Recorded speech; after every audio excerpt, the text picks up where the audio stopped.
Iya, bagaimana nih kabarnya hari ini? Alhamdulillah baik Bu Rufa. Baik. Sebelum melakukan coaching, sebagai langkah awal, saya akan mengajukan beberapa pertanyaan ya kepada Bu Lina ya. Pertama-tama saya akan mendiskusikan rubrik tentang penilaian coaching kali ini. Baik Ibu, pada coaching kali ini, coachee dan coach akan saya nilai. Bagaimana coach memberikan pertanyaan yang berbobot kepada coachee dan bagaimana coachee menanggapi respon atas pertanyaan dari coachnya, dan apakah nanti bisa melakukan coaching sesuai dengan algoritma. Baik Ibu, tapi jangan lupa ya, coaching kali ini harus sesuai dengan prinsip coaching, yaitu kemitraan, proses kreatif, dan memaksimalkan potensi. Pertanyaan yang akan saya tanyakan adalah, kompetensi apa yang akan dikembangkan pada coaching kali ini? Kompetensi yang akan saya kembangkan pada coaching hari ini adalah menjadi pendengar yang aktif, kemudian memberikan pertanyaan yang berbobot serta mengikuti alur cerita. Baik. Lalu ke pertanyaan kedua, kompetensi mana yang akan Ibu kembangkan secara spesifik yang ingin diobservasi oleh Ibu? Yang ingin saya diobservasi adalah menjadi pendengar yang baik, kemudian memberikan pertanyaan yang berbobot dari coaching. Lalu pertanyaan ketiga ya Bu, indikator yang bagaimana yang diinginkan Ibu dalam proses coaching kali ini? Indikator yang ingin saya inginkan adalah bahwa coaching hari ini sesuai dengan alur kita, sehingga apa yang menjadi tujuan dari coaching ini dapat terwujud dan si coaching ini bisa menemukan solusi dari permasalahan yang dihadapi.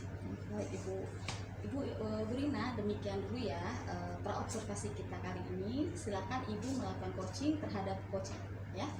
Terima kasih Bu Ulfa. Baik Bu Rina. Assalamualaikum, selamat siang Ibu Titi. Waalaikumsalam Bu Rina. Siang juga Bu Rina. Apa kabar Ibu hari ini? Alhamdulillah baik. Tapi ya ada sesuatu jadi baiknya itu berkurang. Oh, baiknya berkurang. Oke, berarti kayaknya kita harus ngobrol-ngobrol nih Bu Titik ya. Mungkin waktunya tidak banyak nih Bu Titik ya. Kira-kira apa nih yang mau kita obrolin pada siang hari ini Bu Titik? Gini Bu Rina ya, saya itu punya sesuatu yang buat saya bikin resah, bingung gitu kadang ya. Karena ada orang tua, walaupun tidak banyak tapi ya lumayan lah ya, yang hampir tiap hari itu ada aja yang masih meminta les tambahan buat anak-anaknya, terutama les calistung ya. Calistung. Sedangkan di sekolah aku itu udah program itu sudah ditiadakan khususnya untuk tahun ini. Kalau dulu-dulu memang setiap semester 2 itu kita adakan les tambahan calistung. Oh begitu, berarti calistung itu sudah ditiadakan pada tahun ajaran ini ya Bu ya.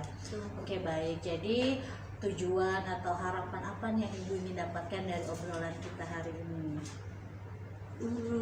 Harapan saya ya Bu ya, dengan kita ngobrol-ngobrol nih pada siang hari ini, saya itu resahnya hilang, dan tentunya kesadaran orang tua itu akan muncul gitu ya, bahwa mereka itu juga menyadari bahwa anak usia dini itu untuk calistung tidak perlu kita geber gitu ya istilahnya, kita pertingkatkan, tetapi juga orang tua itu juga punya kesadaran untuk membantu program mensukseskan program sekolah gitu Bu Rina. Nah, jadi tujuan Ibu itu ingin mendapatkan solusi atas supaya pemahaman orang tua itu terhadap program sekolah itu bisa terwujud. Kemudian orang tua juga tidak selalu mengutamakan atau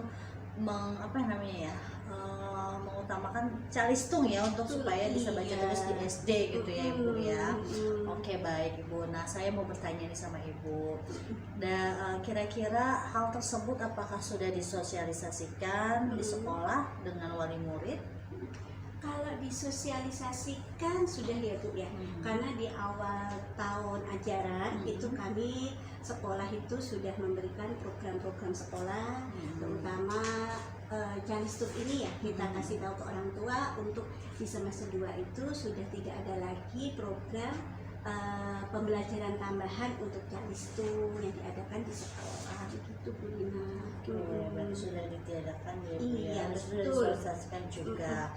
Lalu apa sih menurut Ibu itu alasan utama dari wali murid untuk meminta jam tambahan calistung kepada siswanya, kepada anak-anaknya di sekolah?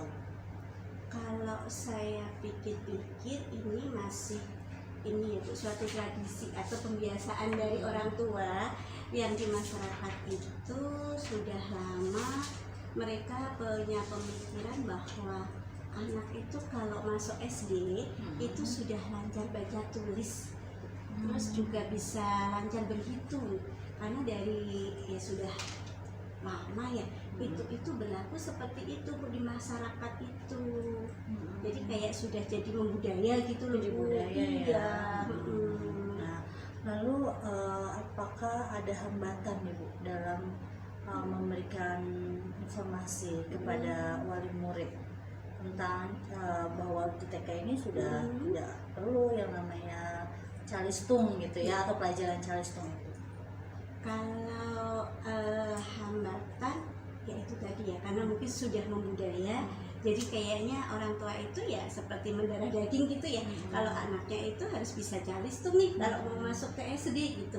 Itu hambatan kan juga mungkin pengaruh lingkungan masyarakat ya. Orang tua itu teman-temannya ada yang anaknya sudah les baca tulis di tempat lain, ada udah les privat, mereka itu tetap aja minta ke gurunya. Itu mungkin salah satu hambatan ya Bu ya menurut saya. Jadi ya pemahaman atau mindset wali murid itu masih berfokus pada anak tuh harus bisa baca tulis gitu ya. Oke. Nah, lalu usaha apa sih yang udah Ibu pernah lakukan gitu ya? Kalau saya sih mungkin masih sebatas ini ya Bu ya, mungkin itu memberikan informasi-informasi, kadang artikel, video, itu saya share ke grup WA orang tua. Kalau bahwa kesiapan masuk SD itu bukan lagi calistung yang utama. Atau kalau ada orang tua yang datang secara pribadi meminta, saya berusaha memberikan pemahaman tentang bahwa anak-anak di masa TK itu yang lebih kita tingkatkan yaitu ngambil jam pengembangan yang ada di sekolah, seperti itu Bu. Oke, baik. Jadi menurut Ibu nih ya Bu, idealnya ya bagaimana pemahaman wali murid ini terhadap pembelajaran calistung itu idealnya seperti apa Bu? Keinginan Ibu nih harusnya orang tua itu seperti apa? Ya, idealnya mereka juga sudah mulai sadar ya bahwa anak-anak itu bisa terlihat nanti itu bukan pembelajaran di TK ya terutama, itu bukan saat ini, nanti mungkin sekitar 20 tahun yang akan datang. Dimana kalau kita sekarang anak-anak itu kita kembangkan ke daya pikirnya, itu nanti 20 tahun yang akan datang itu lebih bagus gitu. Dan mereka orang tua juga lebih berpikir ke arah perkembangan anak ya, bahwa bagaimanapun anak-anak ini sekarang harus ditingkatkannya yang pengembangan bidang pengembangan itu. Jadi ada kesadaran sendiri dari orang tua. Harapan saya itu seperti itu. Oke, baik. Nah, menurut Ibu nih kalau kita menggunakan skala dari 1 sampai 10, Ibu itu idealnya itu ada di berapa keinginan Ibu? Idealnya ya mungkin di angka 8 ya Bu Ina ya. Kalau 8. sekarang sih malah saya lihat dengan permintaan orang tua seperti itu ya, sering datang tiap hari, itu kayaknya masih di angka 5 gitu. Angka 5. Iya. Oke, baik. Nah, tadi kan sudah dilakukan usaha ya, usaha dari kepada wali murid ya. Nah, sekarang saya mau tanya ke Ibu, kira-kira apa sih rencana Ibu nih ke selanjutnya ya, karena banyaknya permintaan untuk calistung ini. Kira-kira apa nih Bu selain yang sudah Ibu lakukan sebelumnya? Iya. Nah, ini dalam waktu dekat Ibu, insya Allah nih rencana yang pertama yang akan saya lakukan itu saya akan memberikan khusus kalau di SMP atau SMA itu penilaian tengah semester ya, tapi kalau di TK itu ya hanya seperti musyawarah sama orang tua tentang namanya itu tingkat perkembangan anak, terutama calistumnya itu udah sampai ke berapa tahapannya menurut versi saya sebagai penilai atau guru pengamatan saya. Di situ berikan nanti tapi nanti ada juga rencana kedua, itu saya akan konsultasi sama ibu kepsek ya, untuk bisa mungkin menghadirkan parenting ke orang tua itu untuk mengadakan kegiatan seperti ini, mencarikan narasumber lah untuk orang tua, yaitu betapa pentingnya pengembangan anak-anak di usia TK itu seperti apa, dan kesiapan masuk SD itu baru bagaimana, seperti itu Bu. Oke, baik. Tadi sudah ada beberapa rencana ya Bu Titik ya yang akan dilakukan. Nah, dari beberapa rencana tersebut, kira-kira nih Bu Titik, mana sih yang prioritas utama yang akan didahulukan nih rencananya? Yang saya dahulukan kemungkinan yang ini tuh, yang menghadirkan orang tua dulu di saat awal nanti sebelum libur Lebaran, baik untuk pemberian itu menginformasikan tentang tingkat perkembangan anak khususnya Calistung, walaupun itu tidak ada di rapot ya istilahnya, tapi secara pribadi akan saya sampaikan di situ. Kira-kira itu butuh berapa lama ya Ibu untuk rencana tersebut dilakukan? Kalau rencana itu kan dalam waktu mungkin ya sekitar 3 minggu lagi ya, tapi kan persiapan saya mengambil observasi anak tadi kan ya cukup lah untuk 3 minggu ini. 3 minggu berarti ya, 3 minggu setelah sekarang ya Bu. dari sekarang. Iya, Oke, betul. baik ya, berarti 3 minggu ya Bu ya. Oke, baik.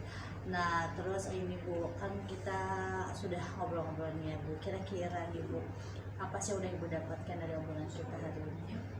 Alhamdulillah Ibu Ina, jadi saya setelah ngobrol ini lega ya, jadi saya bisa berharap nantinya rencana saya itu saya yakin akan laksanakan, dan harapan saya itu kesadaran orang tua akan timbul ya, bahwa Calistung itu penting tapi tidak harus dipaksakan ke anak gitu loh. Jadi bisa melalui kegiatan Calistung itu bermain aja di sekolah, dan percayakanlah kepada guru, itu maksud saya Bu Rina. Oke, baik Bu Titik, terima kasih karena waktu kita tidak panjang ya. Nah, berarti nanti kita ketemu lagi setelah pelaksanaan rencana tersebut ya Bu ya. 3 minggu itu pelaksanaannya, berarti di minggu keempat nanti kita insya Allah bertemu lagi ya Bu ya, sambil kita akan lihat apa hasil dari rencana yang telah Ibu lakukan. Assalamualaikum Bu Rina. Assalamualaikum. Baik Bu Rina, tadi Bunda sudah melakukan coaching ya. Nah, izinkan saya menyampaikan beberapa pertanyaan pasca observasi kali ini ya. Pertanyaan pertama Bu Rina nih, apa saja yang sudah Ibu lakukan pada saat coaching yang menjadi indikator ketercapaian pengembangan yang Ibu inginkan? Alhamdulillah dari sesi coaching saya tadi dengan Ibu Titik, saya sudah melakukan coaching sesuai dengan alur kita, kemudian sudah sesuai dengan prinsip coaching. Di sini juga saya memberikan pertanyaan berikut sehingga si coaching ini bisa mampu menghasilkan solusi atas permasalahannya. Tadi saya sudah lihat ya coachingnya berjalan dengan baik, dan prosesnya juga Bu Rina sudah menerapkan alur ceritanya ya, dengan memberikan pertanyaan yang berbobot sehingga coaching bisa menggali potensinya dan menemukan ide-ide atau solusi dari permasalahannya. Pertanyaan selanjutnya nih Bu Rina, kompetensi apa lagi yang dikembangkan berdasarkan hasil coaching yang baru saja Ibu lakukan? Untuk selanjutnya yang saya kembangkan itu adalah pada saat identifikasi ya, gimana pertanyaan-pertanyaan berbobot ini dari cerita yang permasalahan yang disampaikan oleh Ibu Titik ini, saya berusaha coba menggali lagi lebih dalam kira-kira apa yang menjadi permasalahan inti atau kunci gitu ya, sehingga Bu Titik ini juga dapat menghasilkan ide solusi atas permasalahannya. Baiklah Bu Rina, alhamdulillah coachingnya sudah selesai ya dan berjalan yang baik. Mudah-mudahan coaching selanjutnya bisa lebih baik lagi. Baik, terima kasih Bu Rina dan Bu Titik atas semuanya. Assalamualaikum warahmatullahi wabarakatuh. Waalaikumsalam warahmatullahi